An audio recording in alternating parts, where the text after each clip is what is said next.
Hello and welcome to the program.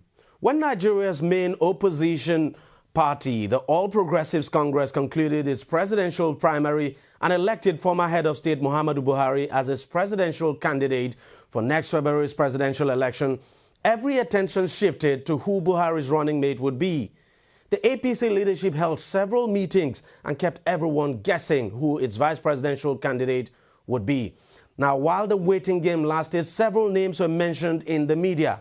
One of them, Professor Yemi Osinbajo, a professor of law and former Attorney General and Commissioner of Justice of Lagos State. Now, most political analysts didn't give his name any much thought because he is not considered a core politician. His name also does not really ring a bell in politics. But against most expectation, the APC eventually settled for Professor Osinbajo as Buhari's running mate. The decision was a surprise of some sort, but not unexpected. The professor of law, who is also a senior pastor of the Redeemed Christian Church of God, has now hit the campaign trail, canvassing votes for the opposition party. I sat down to an exclusive interview with Professor Osinbajo recently, and our discussion revolved around several issues. Thank you very much, Professor Yemi Osinbajo, for talking to us. And congratulations, by the way, becoming the vice presidential candidate of Nigeria's main opposition, All Progressives Congress. It must be a new experience for you. Absolutely. An absolutely new experience.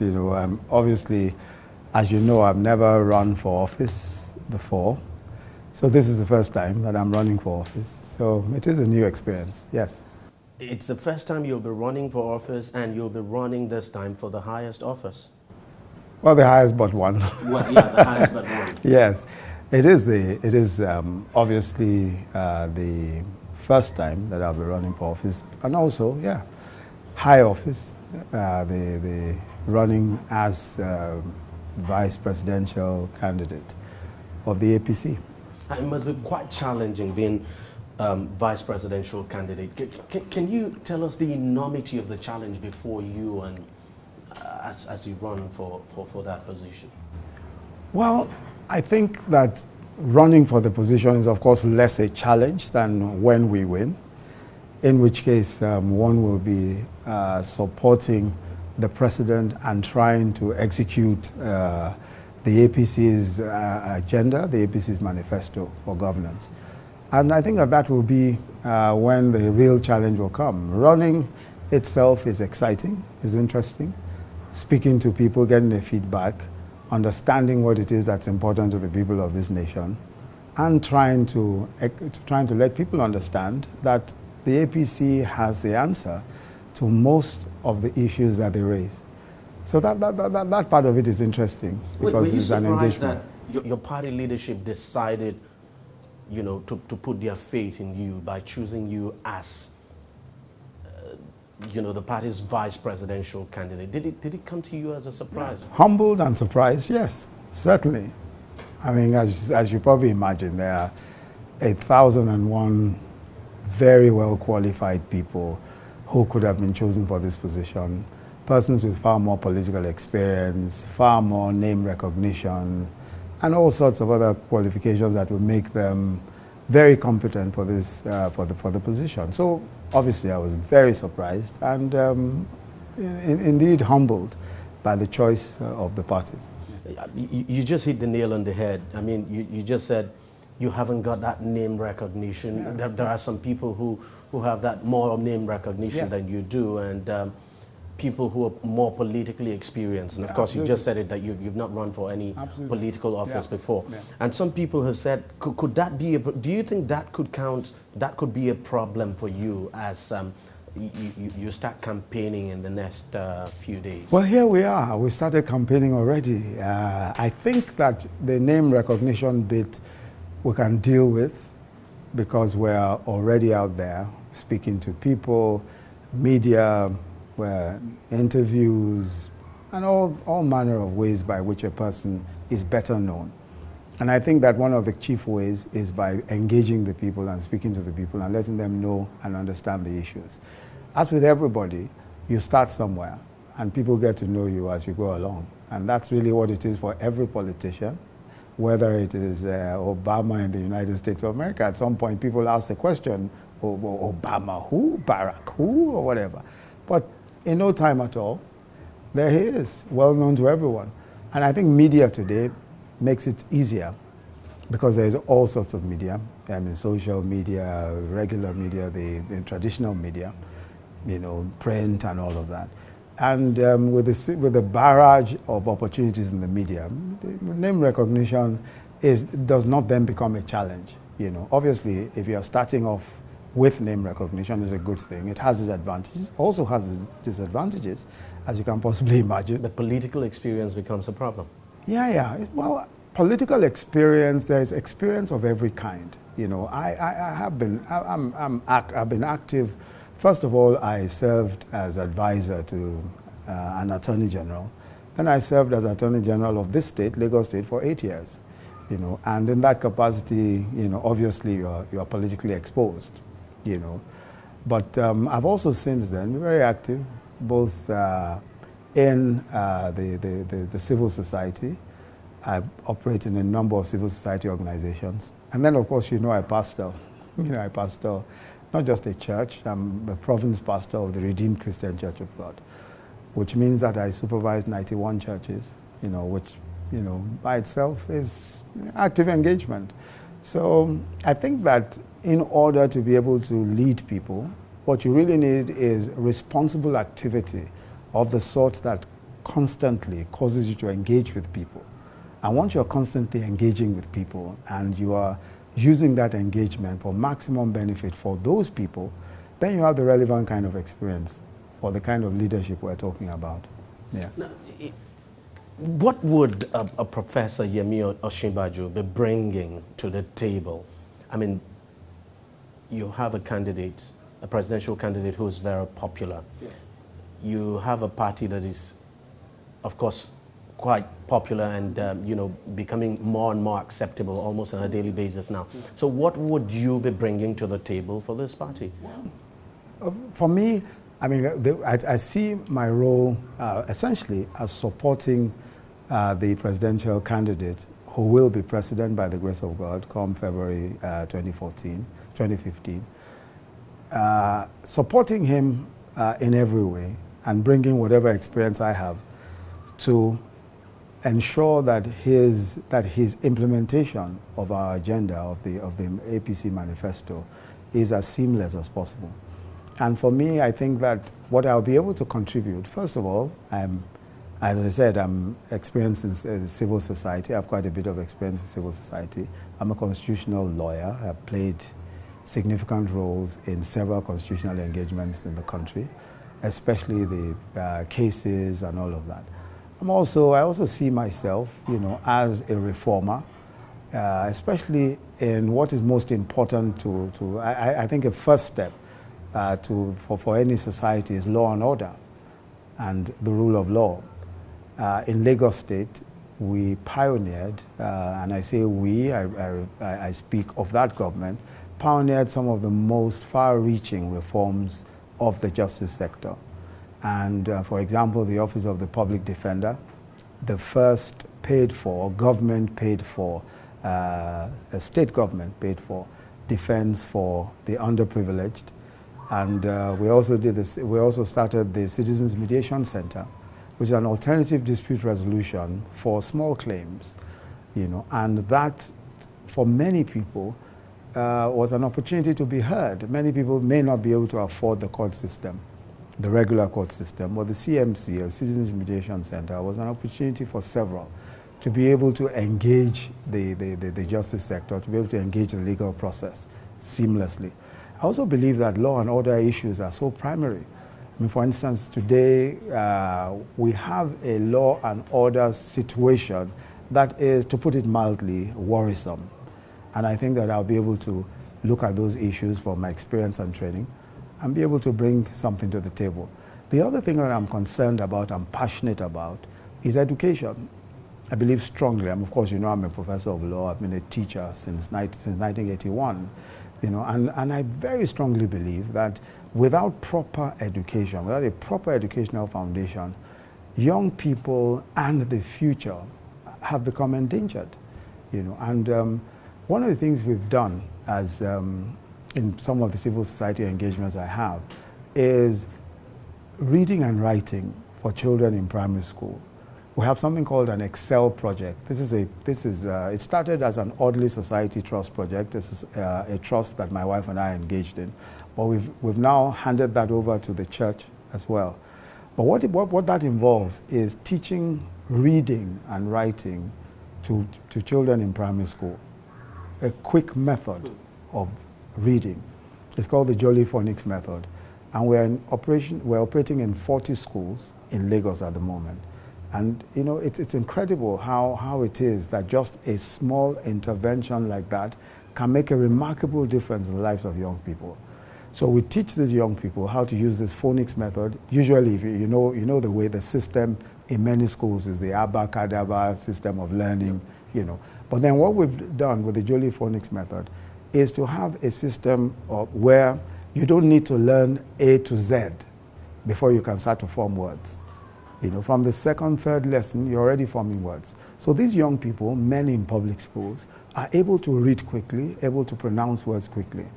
And that is such a great help. I think that primary education in particular, we must get children onto a flying start. Once you can get children to read well, to speak well, and to present well, you've solved a considerable part of the problem. No question. You obviously have a passion for education. Yeah. Something I have to ask you. You must have heard this before, and I'd want to get your reaction to it. Yeah. That your candidacy would probably put your church in a very difficult position, because the president of this country, who is of course seeking a second term, is very close to the general overseer of your church, and now you're running for the position of vice president under the opposition party. That would put your church in some kind of difficulty. I don't see why. I don't think so. The general overseer of the Redeemed Christian Church of God, my father in the Lord, is a man who makes himself available to all, and that is by his calling. He must make himself available to all. If the president of the country wants to see him, he must make himself available.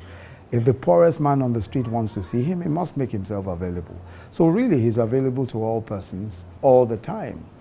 Even General Buhari had been to see him several times in the past, 2, 3, 4 times in the past. So I don't think that constitutes a problem. I don't think it constitutes a problem at all. What did he say to you when you told him you were? That's a private discussion. It's a private discussion. It's a private discussion. And really, as you know, by calling, I think that by calling, every Christian, at least I know for Christians, must see themselves as important change agents in society. Scripture says that we must disciple the nations. It is important for us to disciple the nations, to take the teachings of Jesus Christ to the nations. One of the chief teachings of Jesus Christ is concern for the poor, concern for our society. And that's for me, is one of the driving forces of my participation in this. That how can I say that I teach people, that I pastor people and speak to them about the poor, and speak to them about ensuring that they are concerned about their society. That just as Christ said, you saw me naked, what did you do? You saw me poor, what did you do? You saw me sick, what did you do? If those questions are asked of a Christian, such as myself, I ought to be able to say that in a country of 110 million extremely poor people, I took the responsibility upon myself to run for office to make a difference in their lives. That's what I ought to be able to say. And that really is my response to that, We have no choice. We're going to take a short break. When we come back, I want to find out from you what you think needs to change in Nigeria. Every day, every hour, and every minute, news break in Nigeria. Things happen so fast, it's most times difficult to track and comprehend them. But that's what we do right here on Deji360. 2015, would you want to come back again? It's like asking Jesus Christ if he knew he was going to die, will you want to come back as the savior of the world again? We do not just help you track the stories, we break them down, explore all the angles, analyze the issues so that you can fully comprehend the stories and use them to make the right decisions.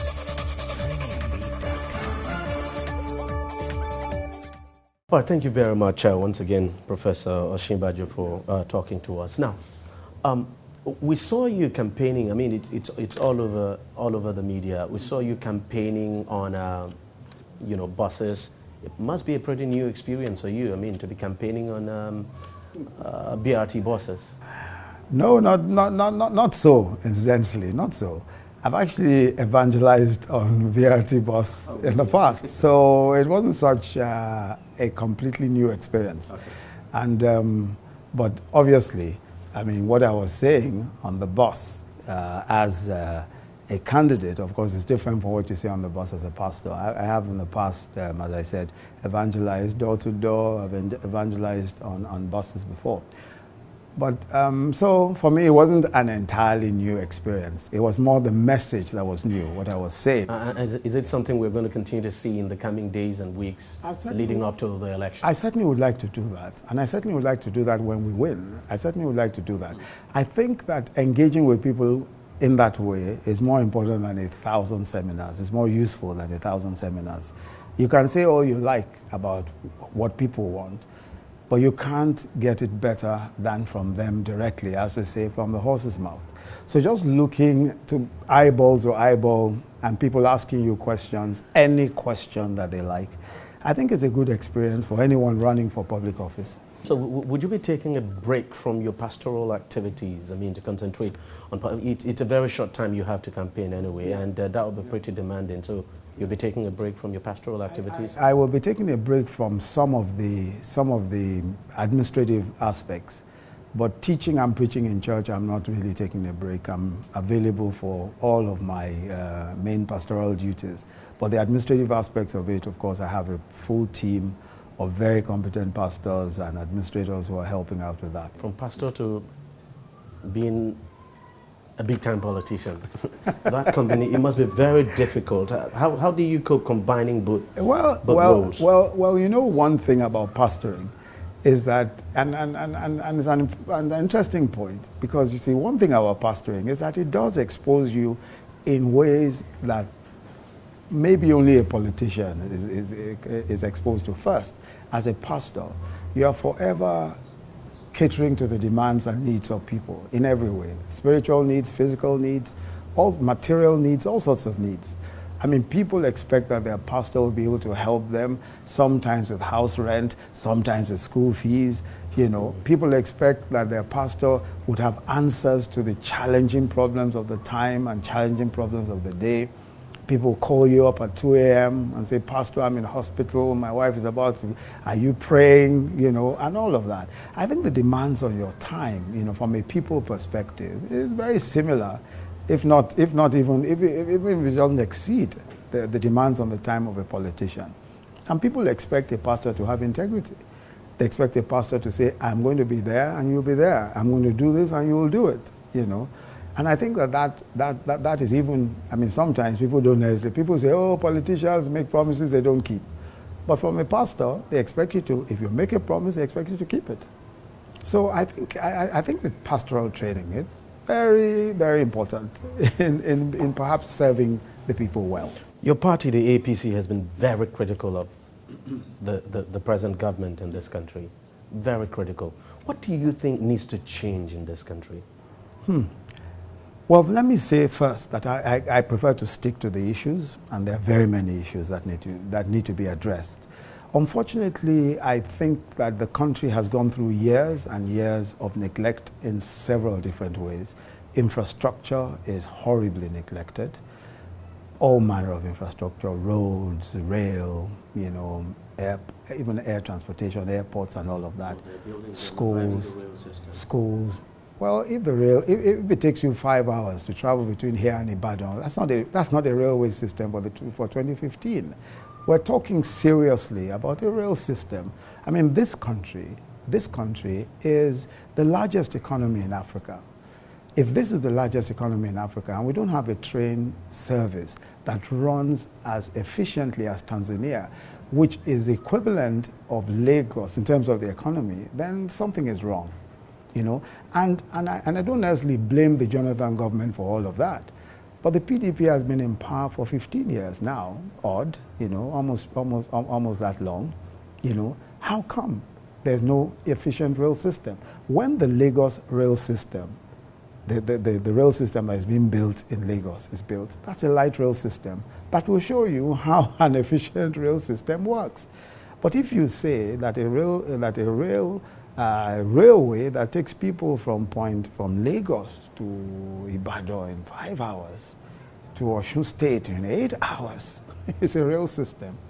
That's not a rail system. And I think it's important for us to be as forthright and as honest as possible in these things. That's not a rail system that this country deserves at this time. No, it's not a real system. Obviously, one of the things you expect to change. So what? Obviously, that's it. Now, that's with respect to infrastructure, with respect to concern for the man on the street, with respect to employment generation. I expect that should change.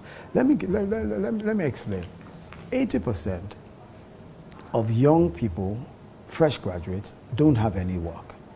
Now, the meaning of that is that you have an army of trained young people who are frustrated day by day.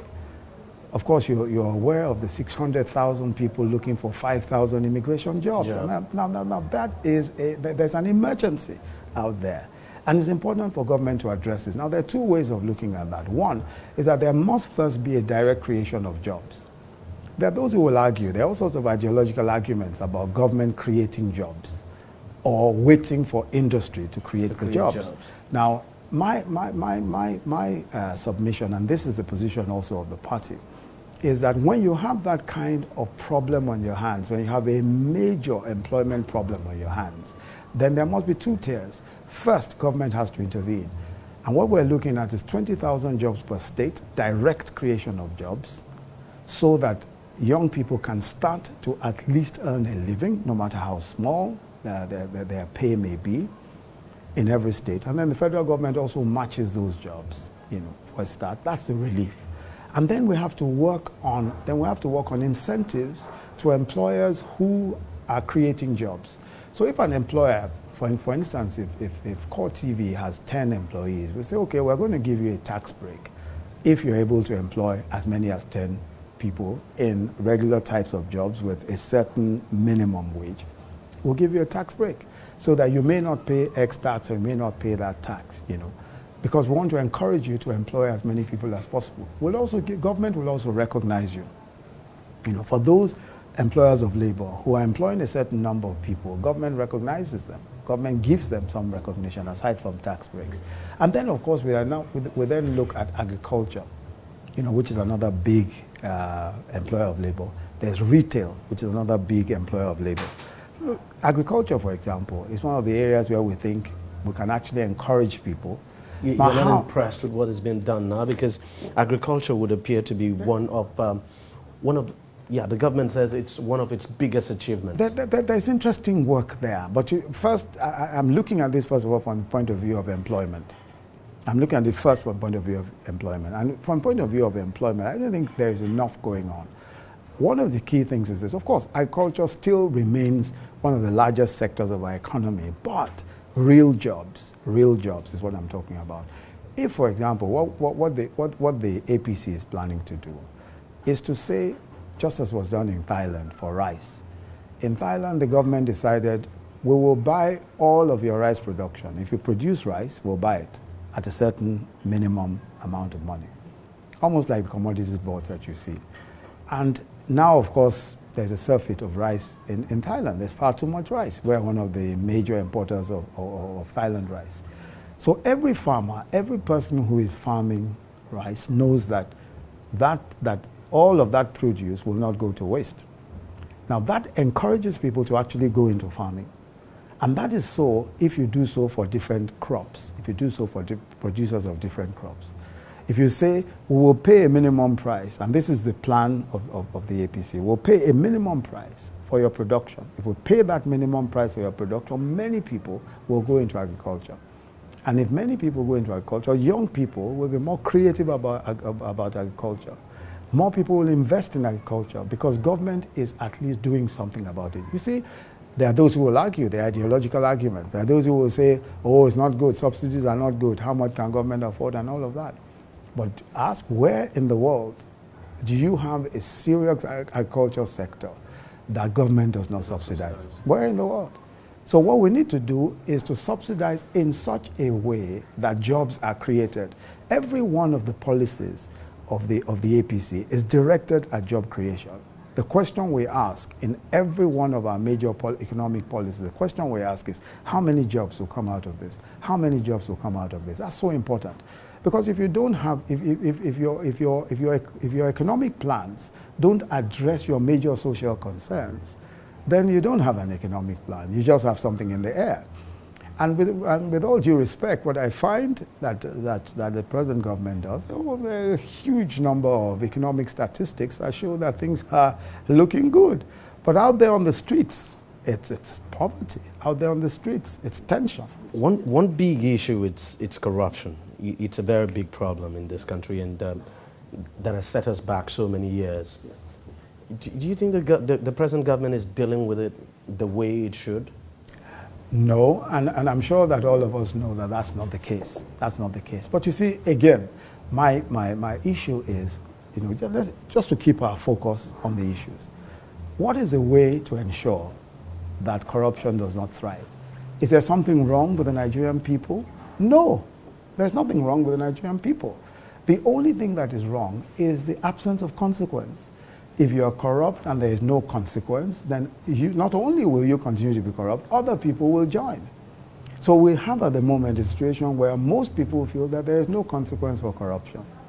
And because people feel that there is no consequence for corruption, corruption thrives and continues. As a matter of fact, corruption would appear to be the norm. It would appear to be the norm. Transparent, honest, and forthright behavior is the exception. You know, so there's a need for us to understand that unless there is a consequence, and this is so important, unless there is a consequence for corruption, then there is no solution. But the laws are there, and the laws provide those consequences. Let me give you an example. When I became Attorney General of Lagos State in 1999, one of the questions that arose was corruption in the judiciary, in the Lagos judiciary. As a matter of fact, we did a survey then of 200 lawyers who do regular work in litigation.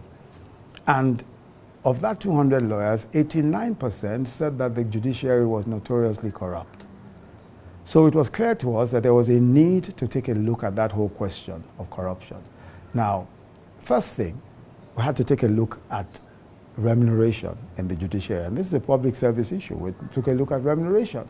Judges were earning $67,000. I went to the home of a retired judge, a judge who had been retired for 10 years. He was living in someone's boys' quarters. So when people are faced with that kind of challenge, when it's obvious to people that even if I work hard for 30 years, I cannot even build a home for myself in retirement, then people are desperate. Then they look for solutions. They look for creative, innovative ways of ensuring that they are settled for life. And that's one of the key problems. So we addressed the issue of remuneration.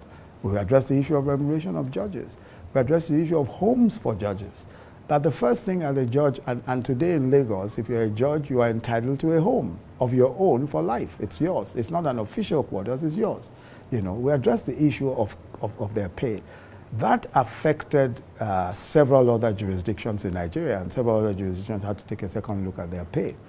Now, when we did that, we also went to the question of, okay, when you settle remuneration, the next question is, how about appointments, the process for appointments? And then secondly, how about the process of discipline? Despite all of what people had said over the years about discipline, about integrity in the judiciary, not one single person had ever lost their job for corruption, you know, until 2000. Not one single magistrate, not one single judge had ever lost their job. So we had to introduce consequence. We had to say that if a complaint is made against a judge, that complaint will be investigated and taken all the way up to the NJC without any interference from local authorities. And that was what we did. We ensured that we did that. By 2007, when another survey was done, you know, and this survey is available. You know, Transparency International has even covered this particular exercise. When we did that same survey of 200 lawyers again, 0% of lawyers now said that there was corruption in the High Court, I'm not saying all of the court, the High Court of Lagos State, 0% from 89%. And of course, that is the kind of system you think the country should adopt. Absolutely. And my question is that what happened to the people? Was it that suddenly people became born again? Was it that suddenly people became saints or angels? No. First of all, you addressed the basic concerns, remuneration. Then we went to the second thing, consequence. Once you realize that there will be consequence for your actions, then you don't do those things. And any part of the world, it's consequence that discourages people from taking steps that they ought not take or from being corrupt. It's consequence. It's not that the people are better than us, but people must realize that you cannot toy with public resources and expect to walk free. All right, we'll take another break. And when we come back, finally, I want to find out from you why you think your party will win the next presidential election.